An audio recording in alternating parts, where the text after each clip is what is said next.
ஓம் சைராம், ஜெய் சைராம். என் அன்பின் பிரியமே, என்னுடைய நாமம் மலை போன்ற பாவங்களை அளிக்கும். என் நாமம் கோடிக்கணக்கான தீய நாட்டங்களை நாசம் செய்து நிர்மூலமாக்கும்.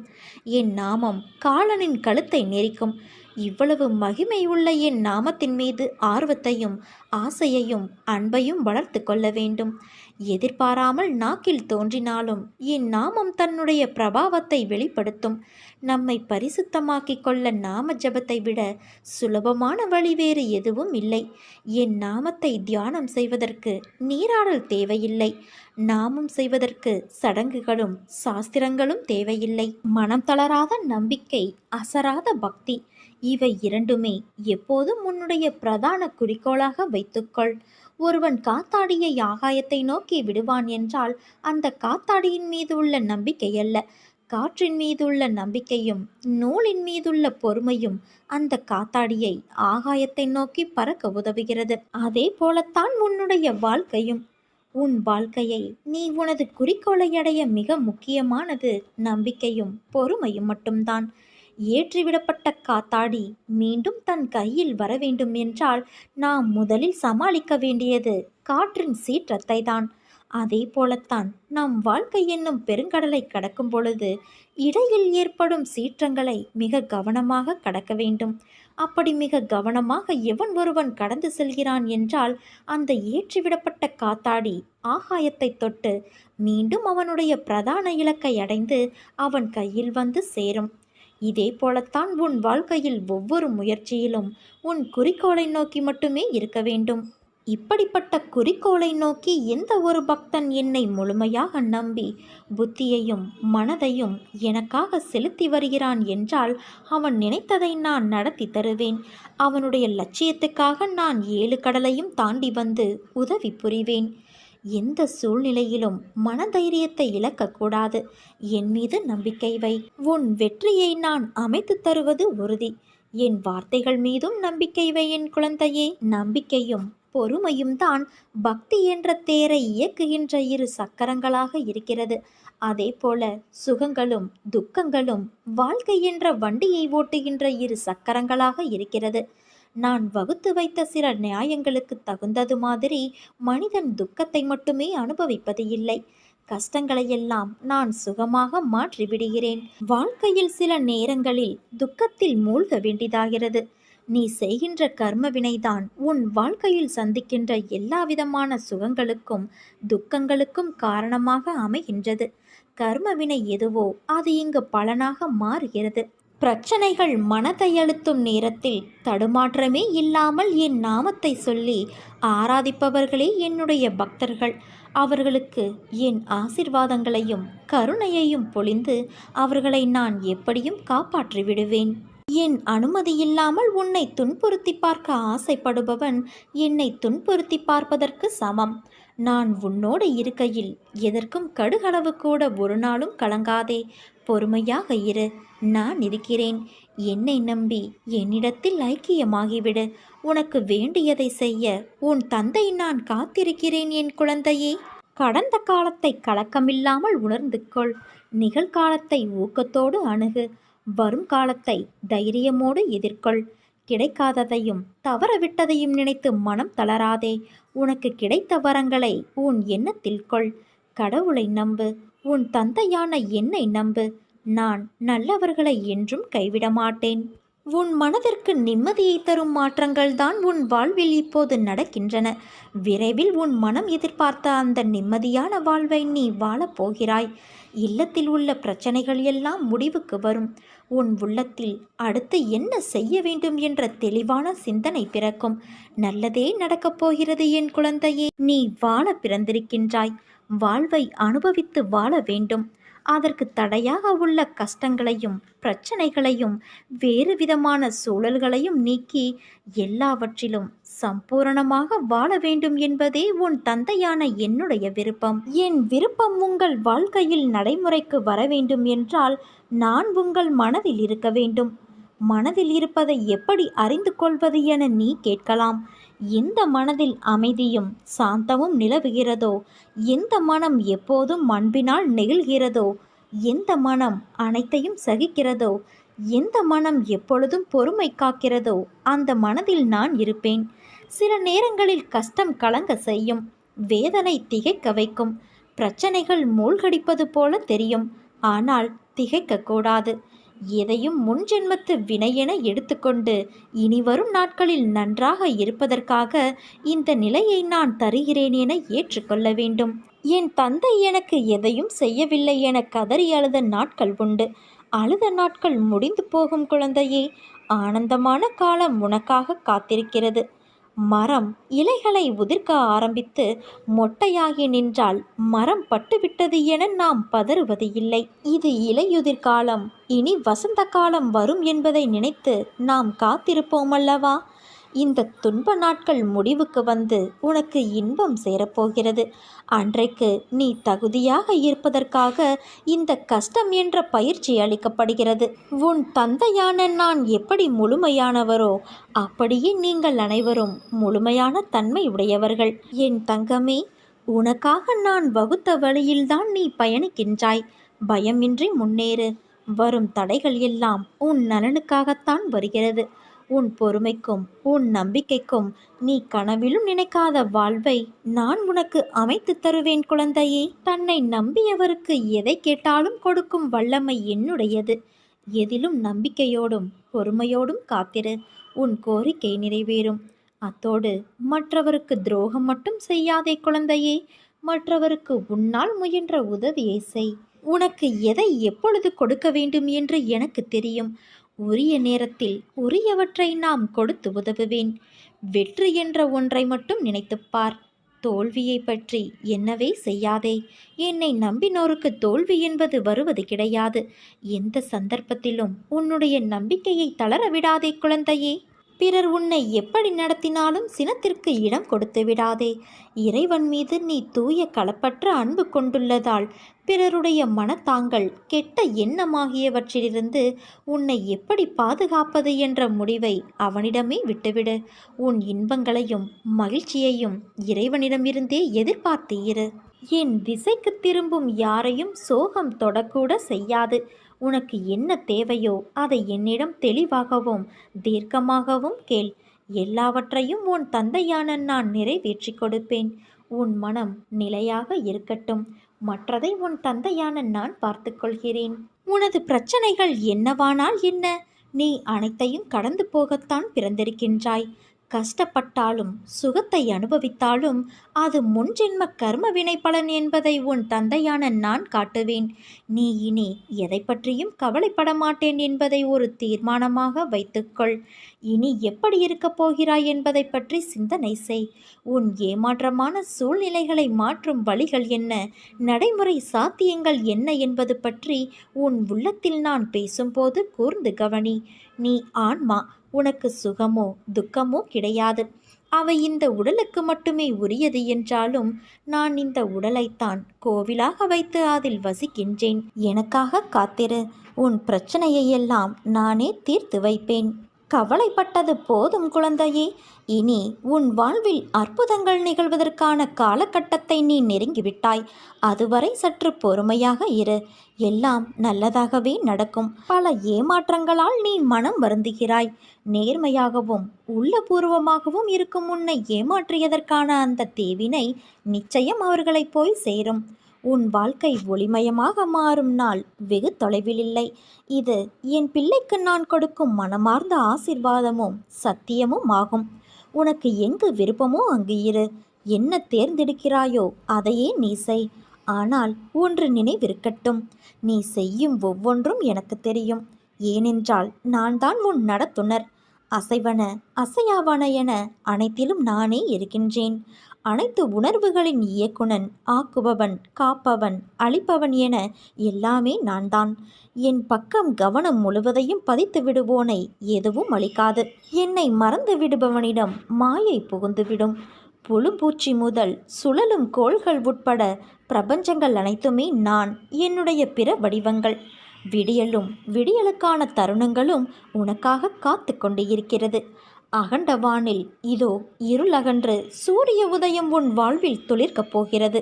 உனக்கான மாறுதல்களை எல்லாம் நீ சூழ்நிலையில் புரிந்து கொள்வாய் குழந்தையே. உன் வாழ்க்கை நன்றாக இருக்கும். உன் தந்தையான என்னை நம்பு. என்றும் உனக்காக நான் துணை இருப்பேன். உனக்கு விதிக்கப்பட்ட விதியின் சீற்றத்தால் தினமும் அவதிப்பட்டு கொண்டு இருக்கிறாய். ஆனால் உலகத்தையே ஆட்டி வைக்கும் வேலையை செய்யும் நான் உன்னை விடுவிக்க மாட்டேனா என்ன? என்னுடைய நேரடி பாதுகாப்பில் நீ இருக்கின்றாய். என் பாதுகாப்பு மிகவும் வலிமை வாய்ந்த கவசமாகும். உனக்காக உன் கரும பலன்கள் விலக இன்றும் ஒரு நாளும் தவறாமல் தினமும் பிச்சை எடுத்துக்கொண்டு இருக்கிறேன். உன் கஷ்டங்களையும் தேவைகளையும் என் காலடியில் விட்டுவிடு. என்னை சரணாகதியடைந்தால் நான் உன்னை பாதுகாப்பேன் குழந்தையே.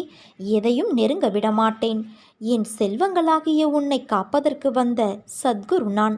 நினைத்து பார்க்க முடியாத அளவிற்கு உன்னை நான் விரைவில் உயர்த்துவேன். காத்திரு, கலங்காதே குழந்தையே. என் பக்தனாகிய நீ என்னை நினைத்து கொண்டு இருக்கும் வேளையில் உன் துயரத்தை போக்குவது என் கடமை. வெகு சில நாட்களில் உன் வேண்டுகோள் நிறைவேறும். நான் உன்னிடம் வந்திருக்கின்றேன். என்னை நீ சிக்கன பிடித்துக்கொள். உன்னை விட்டு நான் விலக மாட்டேன். என் பிள்ளைகள் கவலைப்படும்போது அதை உடனே நிவர்த்தி செய்வது உன் தந்தையான என்னுடைய கடமை. இனி நடக்கப் போவதை பொறுத்திருந்து பார்க்குழந்தையே. உன்னிடம் சொன்னபடி உன் வேலையை முடித்து கொடுக்க உன் தந்தையான நான் தயாராகிவிட்டேன். நீயும் உன் மனதளவில் உன்னை தயார்படுத்திக்கொள். உன்னை கீழ்த்தனமாக நடத்துபவருக்கு நீ நன்றி சொல்லத்தான் வேண்டும். ஏனென்றால் உன்மேல் இருக்கின்ற முன்ஜென்ம கர்மம் என்கின்ற அழுக்கு அவரது நாக்கால் சுத்தம் செய்கிறார் என்பதுதான் உண்மை. இன்னும் சில நாட்களில் அனைத்தும் மாறும். ஏனென்றால் சமீபத்தில்தான் நான் உன்னை சந்தித்து அதை உன்னையும் உணர வைத்து உனக்கு ஆசி வழங்கியிருக்கின்றேன். யார் உன்னை வெறுத்தார்களோ, யார் உன்னை உதாசீனப்படுத்தினார்களோ, யார் உன் நம்பிக்கையை கெடுத்தார்களோ அவர்களின் தலைக்கணம் இன்னும் சில நாட்களில் மண்ணோடு மண்ணாகிவிடும். அவர்கள் முன் நீ மேன்மேலும் வளர்ந்து வளர்ச்சியடைந்து உன் வாழ்வில் வெற்றி பெறப் போகிறாய் குழந்தையே. கவலைப்படாமல் இரு. உன் அப்பா இருக்கின்றேன். கோபம் வேண்டாம். உனக்கு வரும் அனைத்தையும் நானே ஏற்பேன். என் அனுமதி இல்லாமல் எதுவும் நடக்காது. அனைத்தும் இன்னும் சில நாட்களில் பொடி பொடியாகப் போகிறது குழந்தையே. உன் மனம் தெளிவாகும். இழந்ததையெல்லாம் நீ மீண்டும் பெறுவாய். என் செல்ல பிள்ளையான உனக்கு குறைகள் ஏற்படாமல் நான் பாதுகாப்பேன். உன் வாழ்க்கை வண்ணமயமாக மாறப்போகின்றது. இது அருள் வாக்கல்ல, என்னுடைய சத்திய வாக்கு. உன்னை நான் என் வசம் வழிப்படுத்தியது இந்த ஒரு ஜென்மத்தில் மட்டும் அல்ல, 7 ஜென்மமாய் நான் உன்னோடு வாழ்க்கையில் பயணிக்கின்றேன். என் குழந்தைகள் சொல்லித்தான் அவர்கள் பிரச்சனைகளும் துன்பங்களும் உன் தந்தைக்கு தெரிய வரும் என்று நினைக்கிறாயா? உன் அப்பா நான் அகண்டமாக இந்த அகவெளி, புறவெளி, பரவெளியாகிய எல்லா இடங்களிலும் வியாபித்து இருக்கையில் எல்லா விஷயங்களையும் நான் அறிவேன். என்னை நம்பும் என் தீவிர பக்தர்கள், அவர்களுக்கு பிடித்தவர்களின் எல்லா ஜென்ம கர்மவினைகள் மொத்தமும் என் கைப்பிடிக்குள் எப்போதோ வந்துவிட்டது. உன் இரும்பு போன்ற கர்மாவை பஞ்சு போலாக்கிக் கொண்டு இருக்கிறேன். உன் வாழ்க்கையில் வரும் துன்பம், துயரம், வேதனை, கோபம் யாவற்றையும் தூக்கி தூர எறி. பொறுமையை கடைப்பிடி. யார் உன்னை அவமானப்படுத்தினாலும் நீ வாக்குவாதம் செய்யாமல் அமைதியாக இரு. மற்றவற்றை உன் தந்தையான நான் பார்த்துக்கொள்கிறேன். துயரங்கள் உன்னையும் உனக்கு பிடித்தவர்களையும் சிறிதாக தொட்டு மட்டுமே பார்க்க முடியும். அதற்குள் நான் அவற்றை விரட்டி விடுவேன். எதுவும் உன்னை பெரிதாக தொடர்ந்து எதுவும் செய்துவிட முடியாது. எல்லாவற்றிலிருந்தும் சர்வ சாதாரணமாக என் பக்தர்களை நான் விடுவித்து கொண்டு வருகின்றேன். இனி அவர்களின் வாழ்க்கையில் விரைவில் வசந்தம் வரப்போகிறது குழந்தையே. சொல்லித்தர ஒரு வாத்தியார் என்னை விட இங்கு வேறு யார் இருக்கிறார் உனக்கு? நீ பட்டது போதும். என் பாதம் தேடி ஓடிவா. சாதனை நான் செய்கையில் சோதனை தோன்றினால் நீ ஏன் மயங்குகிறாய்? நீ துவண்டு போகும் சமயத்தில் யாரும் துணை இல்லை என்று கலங்காதே. உனக்காக ஏதோ ஒரு உருவில் உன்னோடு துணையாக உன் தந்தையான நான் வருவேன். இந்த வழியில் ஒரு வேலையாக வந்தேன். அப்படியே என் பிள்ளையான உன்னை பார்த்துவிட்டு போகலாம் என்று உன் வாசலுக்கு வந்திருக்கிறேன். எவர் ஒருவர் என்னுடைய திருவடிகளை சரணடைகின்றார்களோ அவர்களின் அத்தனை எண்ணங்களையும் ஈடேற்றித் தருவதை விட எனக்கு வேறு என்ன வேலை இருக்கிறது? தன் உடல், மனம், தனம், செய்கைகள் என அனைத்தையும் எனக்கு அர்ப்பணித்து என்னை தியானம் செய்கிறவர்கள் எவரோ, எவரெல்லாம் அவர்களின் துன்பங்களை என்னிடம் கொடுப்பதற்கு தயாராக இருக்கிறார்களோ, யாரெல்லாம் என்னுடைய நாமத்தை தினமும் ஜபிக்கிறார்களோ அவர்கள் சகல பாவங்களிலிருந்தும் விடுபட்டு என்னை அடைகிறார்கள். நீ வேறு, நான் வேறு அல்ல. உன்னை எல்லாவிதமாகவும் நான் உயர்த்துவேன். நீ தேடி சென்ற காலம் போய் அனைத்தும் உன்னை தேடி உன் இல்லத்திற்கு தானாக வெகு சில நாட்களில் உன்னை வந்து சேரும். உன் வாசல் கதவை தட்டும். அதை பெற்றுக்கொண்டு என்னை பார்க்க விரைந்து வா. தாயாமை இந்த கரையில் இருக்கின்றது, குட்டிகள் அந்த கரையில் இருக்கின்றது. பாலும் அரவணைப்பின் கதகதப்பும் இன்றி இருக்கின்றது. தாயினுடைய அன்பான கடைக்கண் பார்வையே குட்டிகளுக்கு போஷாக்கை அளித்து வளர்ச்சியடைய செய்கிறது. குட்டி ஆமைகள் எப்போதும் தாயை பற்றியே நினைத்து கொண்டு இருக்கின்றது. குட்டிகள் வேறு எதையும் செய்ய தேவையில்லை. அவற்றிற்கு பாலும் வேண்டாம், புல்லும் வேண்டாம், வேறு எந்த உணவும் தேவையில்லை. ஆனால் தாயை உற்று பார்த்து கொண்டு இருப்பதே அவற்றிற்கு போசாக்கு. நான் இவ்வாறாகவே உன்னை பாதுகாக்கின்றேன். நாம் 9 வார விரதம் இருக்கலாமா, சப்தாகம் செய்யலாமா, என்ன செய்தால் என் கஷ்டம் தீரும் என்று நீ யோசிக்கவே வேண்டாம். நீ எதையும் செய்ய தேவையில்லை. உன் தந்தையான என்னை உற்று பார்த்து கொண்டு இருந்தால் போதும். அது உனக்கு போஷாக்கு தரும். வறுமையிலிருந்தும் பிரச்சனை போன்றவற்றிலிருந்தும் உன்னை மீட்டுவிடும். விதைத்தவுடன் அறுவடைக்கு செல்வது எப்படி மடத்தனமோ அப்படித்தான் வேண்டியது உடனடியாக பலிக்க வேண்டும் என நினைப்பது. உன் வேண்டுதல் கேட்கப்பட்டாகிவிட்டது. அதற்கான வழிகள் உருவாகி கொண்டு இருக்கின்றன. ஏற்ற காலத்தில் எல்லாமே சுலபமாக சுமூகமாக முடியும் என்பதை என்னிடம் நீ வேண்டியவுடனே தெரிந்து கொள்ள வேண்டும். என் தங்கமே, எனக்கு படையல் போடுவதை விட பசித்தவனுக்கு உணவு கொடுப்பதையும் ஆதரவு இல்லாதவனுக்கு உதவி செய்வதையுமே நான் விரும்புகின்றேன். ஏனென்றால் நீ சுகமாக இருப்பதால் உலகத்திற்கு நன்மை விளையும் என்பதால் நீ எல்லாவற்றிலும் வாழ்ந்து நிறைவாக இருக்க வேண்டும் என்பது என்னுடைய ஆசை. என் பக்தனின் வாழ்வில் நடக்கும் எந்த ஒரு செயலும் என் அனுமதியின்றி நடக்காது. அவனது வாழ்வில் எது நடந்தாலும் அது அவனது நன்மைக்காக மட்டுமே நான் நடத்துகிறேன் என்பதை அவன் முழுமையாக நம்புவான். அவன் வாழ்வில் அனுபவிக்கும் ஒவ்வொரு சுகமும் என் ஆசீர்வாதத்தால் அளிக்கப்பட்டது. எவனொருவன் நல்லது கெட்டது இரண்டையும் ஒன்றாக பார்க்கிறானோ அவனே என்னை அதிகம் கவர்ந்தவனாகிறான். வாழ்க்கையில் நீ பயணிக்கின்ற தூரம் எவ்வளவு என்று பார்க்காதே. களைப்பு வந்துவிடும் அல்லது பெருமிதம் வந்துவிடும்.